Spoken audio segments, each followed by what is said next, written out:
വിലക്കുകൾക്കും വിവാദങ്ങൾക്കും ഒടുവിൽ ജനനായകൻ തിയേറ്ററുകളിലെത്തി. രാഷ്ട്രീയ പ്രവേശനത്തിന് മുൻപുള്ള താരത്തിന്റെ അവസാന ചിത്രമായാണ് ജനനായകൻ എത്തിയത്.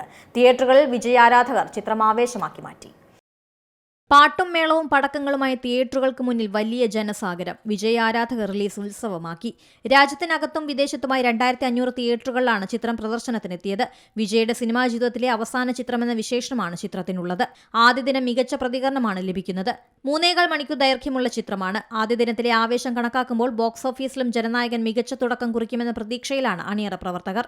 തമിഴ്നാട് തെരഞ്ഞെടുപ്പുമായി ബന്ധപ്പെട്ട രാഷ്ട്രീയ വിവാദങ്ങളും സെൻസർ ബോർഡിന്റെ നിർദ്ദേശങ്ങളും കാരണം ചിത്രത്തിന്റെ റിലീസ് വൈകുകയായിരുന്നു. വിവിധ നടപടിക്രമങ്ങൾ പൂർത്തിയാക്കിയ ശേഷമാണ് റിലീസിന് അനുമതി ലഭിച്ചത്. 7 മാസമാണ് ചിത്രത്തിന്റെ റിലീസ് വൈകിയത്. അഡ്വാൻസ് ബുക്കിംഗ് കളക്ഷൻ 20 കോടി രൂപ പിന്നിട്ടിരുന്നു. 3 ഭാഷകളിലായി ഇന്ത്യയിൽ 7 ലക്ഷത്തിലധികം ടിക്കറ്റുകളാണ് വിറ്റഴിഞ്ഞത്. News desk Zee Malayalam news. ഏറ്റവും പുതിയ വാർത്തകളും വിശേഷങ്ങളും വിരൽത്തുമ്പിലറിയാൻ സി മലയാളം ന്യൂസ് എല്ലാ ഡിജിറ്റൽ പ്ലാറ്റ്ഫോമുകളിലും ലഭ്യം.